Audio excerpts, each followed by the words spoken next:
तो सिंपली आपको फ़ोन के सेटिंग में आ जाना है। मैंने सेटिंग पर क्लिक कर दिया है।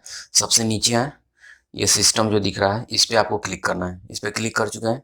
उसके बाद सबसे ऊपर में है जो अबाउट फ़ोन, ठीक है, उस पे आप क्लिक करें।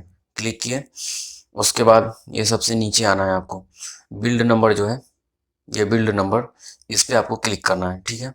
मैंने क्लिक करना है, कंटिन्यू क्लिक करना है आपको, ठीक है, जब तक कि पासवर्ड ना मांगे। देखिए मैंने कंटिन्यू क्लिक किया। देखिए यहाँ पर पासवर्ड मांग रहा है, तो या पासवर्ड या फिंगरप्रिंट आपको जो भी है वो आप यहाँ पे दे दें। देने के बाद यहाँ क्लिक कर दें, ठीक है। You are now a developer, ये दे सकते हैं, यहाँ ऑप्शन पे लिख रहा है। आपको बैक आ जाना है। उसके बाद यहाँ एडवांस जो है, एडवांस में आप देखिए यहाँ पे डेवलपर ऑप्शन आ चुका है, ठीक है। तो ये इस डेवलपर ऑप्शन पे आप क्लिक कीजिए। सिंपली आप अपने डेवलपर ऑप्शन में आ चुके हैं। आपको डेवलपर मोड में जो भी ऑप्शन चाहिए, पिक्चर कलर मोड, यूज ए RGB, और जो भी USB डिबगिंग, ये देखिए USB डिबगिंग का ऑप्शन है, ये आपको ऑन करना है। तो ऑन कर सकते हैं। तो इस तरह आप देख सकते हैं कि ये ऑन हो चुका है।